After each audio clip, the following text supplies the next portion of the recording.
Atos, capítulo 16, versículo 16.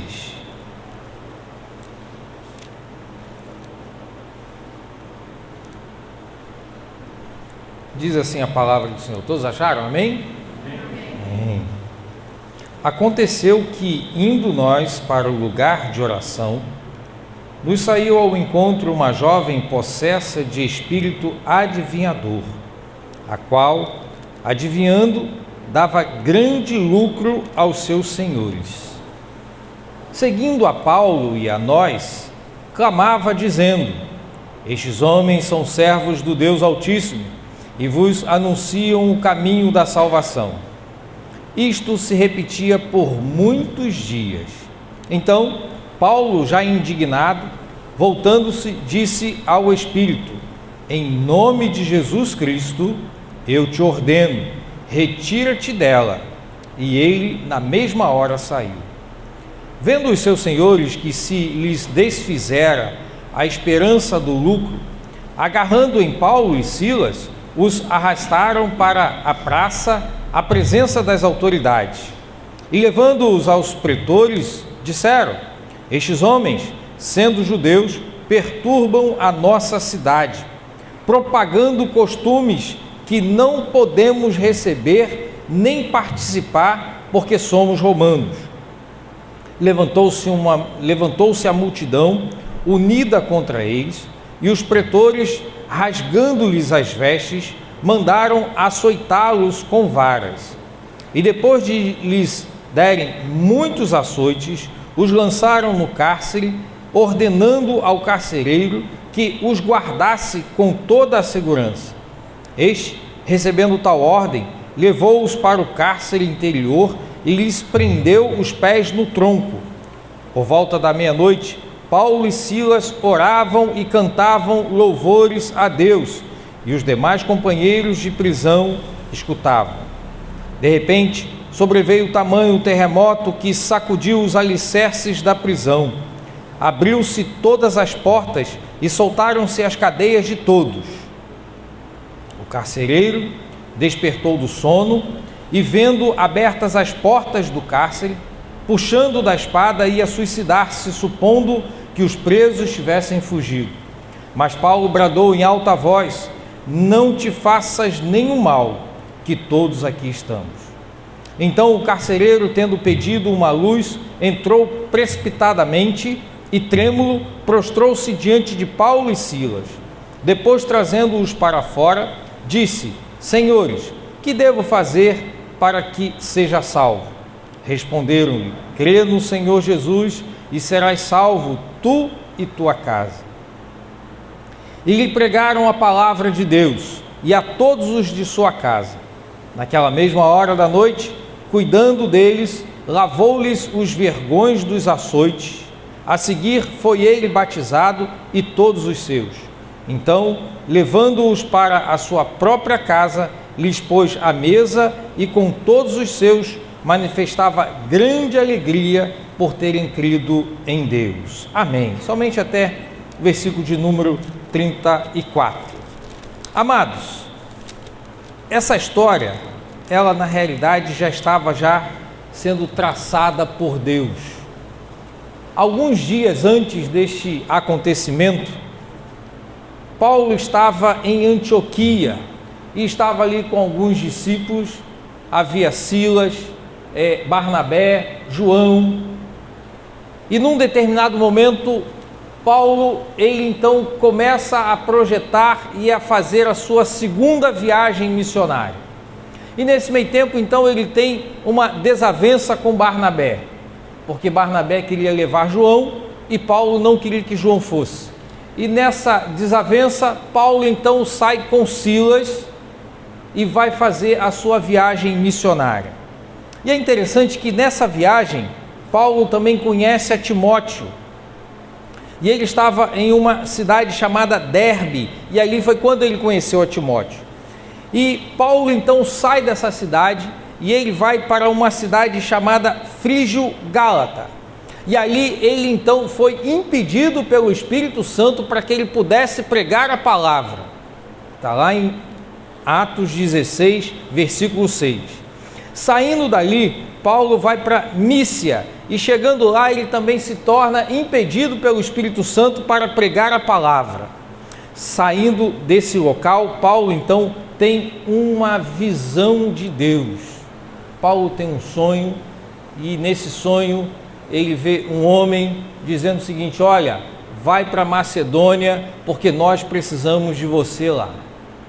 Paulo entende que aquilo dali foi um chamado de Deus, foi a orientação de Deus para que ele pudesse partir para Macedônia. E assim então Paulo vai.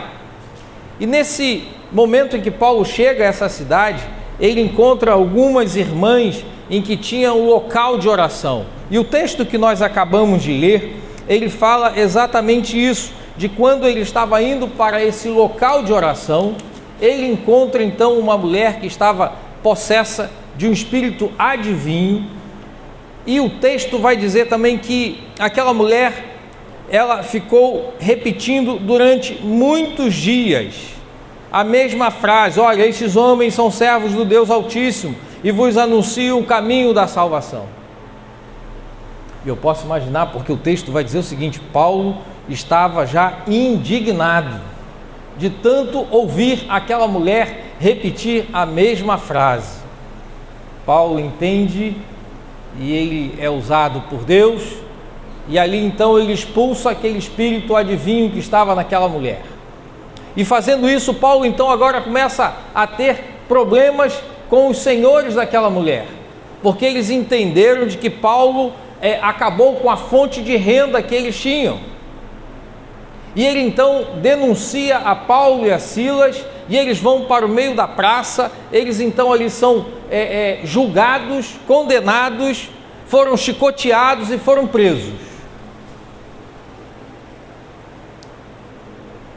Chegando na prisão, Paulo e Silas estavam amarrados, açoitados, feridos, estavam com seus pés presos a um tronco, e a gente pode imaginar que aquela prisão não devia ser um lugar nada agradável, provavelmente um lugar escuro, já era noite, madrugada, o cheiro naquele lugar também não devia ser nada agradável, o ambiente em que Paulo e Silas eles se encontravam talvez fosse um dos piores cenários que alguém pudesse estar vivendo naquele momento.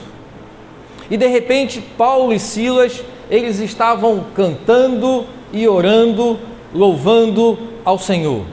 E o texto vai dizer que todos os outros que ali estavam, eles estavam prestando atenção e ouvindo as orações e os louvores que Paulo e Silas estavam cantando. Deus então promove um terremoto em que as cadeias se quebram, Paulo e Silas ficam libertos, soltos. O carcereiro ele entra em desespero, porque ele imagina que todos os prisioneiros naquele momento já estavam longe, fugiram, e ele então pega uma espada para poder se matar. Paulo e Silas então gritam: opa, calma, pera aí, nós estamos aqui, não te faça nenhum mal. Dito isso, Paulo e Silas foram levados para a casa desse carcereiro. Eles pregam a palavra para eles e eles fazem uma pergunta: o que eu preciso fazer para ser salvo? Paulo e Silas vai dizer: olha, creia no Senhor Jesus, tu e a tua casa, e vocês serão salvos. Eles aceitaram ao Senhor como o Salvador da sua vida, trataram de Paulo e de Silas e foram assim alimentados e cuidados. A história não termina aqui, a história vai continuar, mas nós queremos nos ater até esse ponto do texto que nós lemos. Como nós havíamos dito, amados, o cenário para Paulo e Silas não era dos melhores, mas eles estavam entendendo e eles compreenderam que tudo o que tinha acontecido até aquele momento da prisão, eles estavam sabendo de que o Senhor estava envolvido naquele negócio. Eles estavam em uma cidade e eles foram para pregar a palavra e o Senhor disse: olha, não é aqui que eu quero que você fique. E eles foram para outra cidade e Deus também disse: olha, não é aqui que eu quero que você vá. E Deus então revela a Paulo aonde quer que ele vá para pregar a palavra do Senhor. Paulo, sem pensar duas vezes, se levanta e ele parte para a Macedônia. E ele entende que ali era o lugar que ele precisava pregar a palavra do Senhor. Ele precisava fazer a diferença naquele lugar. E assim então ele fez. Ele pregava a palavra e ele falava do amor de Deus. Ele falava da grandeza que o Senhor Jesus representava para ele e para muitos outros, dos sinais e maravilhas. Mas o inimigo, ele sempre tenta lançar alguém. E assim usou aquela mulher para que toda aquela situação constrangedora Paulo viesse a passar. E quando Paulo e Silas estavam ali, e aí volto a frisar, eles estavam orando e cantando. E amados, para nós esse é o nosso grande e maior desafio na nossa vida diária, no nosso cotidiano, é estarmos orando e cantando. E eu pergunto aos amados, será que Paulo e Silas, diante de todo aquele cenário, de terem tido as suas roupas rasgadas em praça pública, de terem sido chicoteados, de estarem presos, algemados, eles tinham motivo para louvar? Eles tinham motivo para estar orando? Eu acredito que nós estaríamos em pleno desespero. Talvez Silas chegasse para Paulo e falasse: e aí, Paulo, qual é o próximo louvor? Vamos cantar aí, vamos lá, e aí, qual é o outro? Aí cantava. Aí vinha Silas: e aí, Silas, escolhe um aí, qual? Vamos orar agora, vamos orar. Num lugar escuro, num lugar que estava com um cheiro horrível, provavelmente úmido, o cenário não era nada favorável. Isso, amados, nos faz criar um desafio da nossa vida, que a gente precisa orar e cantar, porque Deus, Ele é o Senhor da nossa vida. Esse já é um dos grandes motivos para que a gente possa estar orando e cantando ao Senhor. E Paulo tinha essa ciência de que Deus era o Senhor da vida dele. Paulo tinha ciência de que o fato de estar ali é porque o Senhor o conduziu a estar naquele lugar. Mesmo que aquilo dali fosse desfavorável para ele, que não fosse agradável a ele, mas ele entendia de que o Senhor estava com ele, e é por isso que ele orava e ele cantava. Desafiador, não é fácil. E nós, em um determinado momento da nossa vida, nós passamos por momentos complicados, difíceis, e é nesse momento que somos desafiados por Deus a estarmos orando e louvando. Não é fácil, não é. É muito desafiador para a nossa vida. Paulo e Silas oravam e cantavam porque eles sabiam que Deus era o Senhor da vida deles. E Paulo e Silas, eles também oravam e cantavam porque eles sabiam que Deus já havia feito maravilhas no meio dele, no meio do seu povo, e era um outro grande motivo para que eles pudessem estar louvando. Talvez alguém perguntasse: mas vem cá, vocês dois aí estão orando por quê? Vocês estão cantando por quê? Qual é o motivo dessa felicidade? Qual é o motivo dessa alegria? Por que vocês estão louvando a esse Deus se vocês estão presos aqui por causa desse Deus? E às vezes nós somos confrontados por pessoas: mas você, rapaz, você está aí passando por uma situação difícil, passando até necessidade, você que está doente, ora e não é curado, você que está desempregado, você que está com problemas, né, de relacionamento familiar, sua vida está um frangalho, você que está lutando para arrumar um emprego e algo parecido e nada acontece, e você ainda continua louvando e orando e pedindo a esse Deus, rapaz, você não é normal não. Não pode ser normal. Como você pode servir a um Deus que não tem feito nada por você?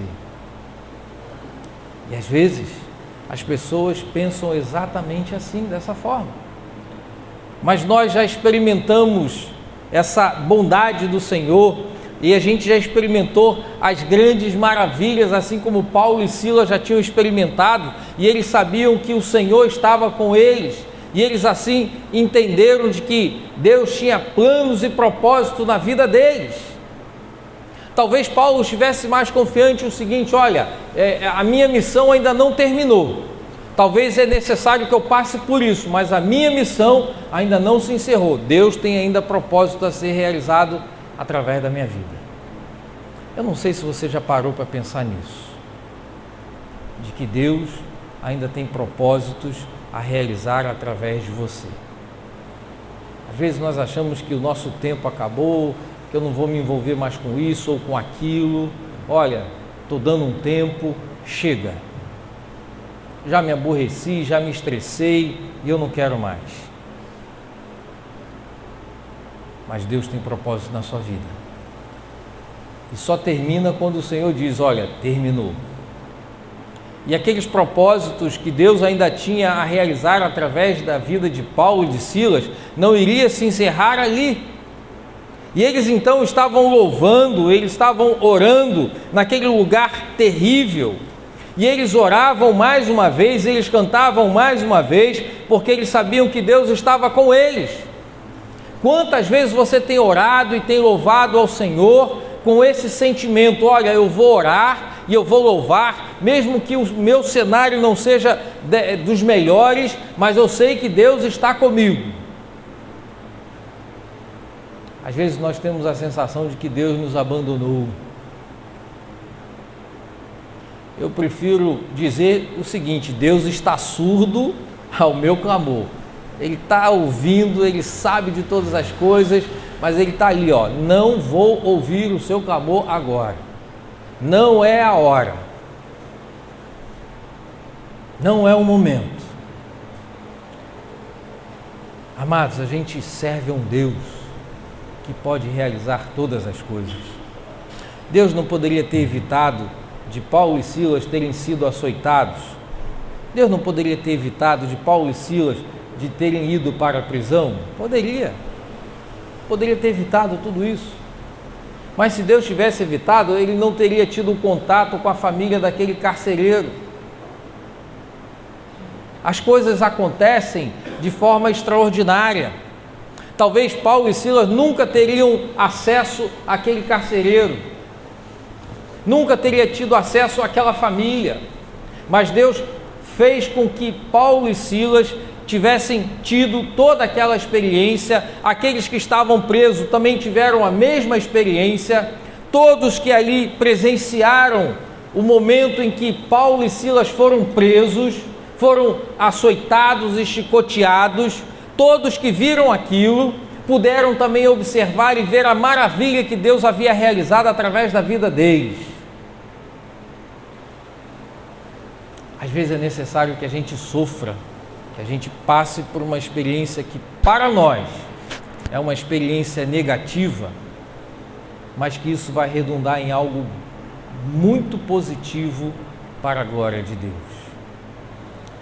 E às vezes nós precisamos pensar nisso, de que algo que venha a acontecer comigo, isso precisa redundar em glória para Deus. Não como uma derrota, não como algo ruim, negativo na sua vida, mas como algo que vai ser para a glória do Senhor. É de nós nos colocarmos como instrumentos nas mãos de Deus. E às vezes nós queremos que Deus nos use, queremos que Deus faça algo na nossa vida, nós queremos ser canais de bênçãos para as outras pessoas, mas às vezes nós não queremos pagar o preço que precisamos pagar para ser esse canal de bênção. Paulo e Silas não tiveram vida fácil, principalmente Paulo. Paulo, por amor ao Evangelho, por pregar a palavra de Deus, Paulo sofreu muitas perseguições. Paulo foi preso. Paulo foi morto. porque ele estava pregando a palavra do Senhor.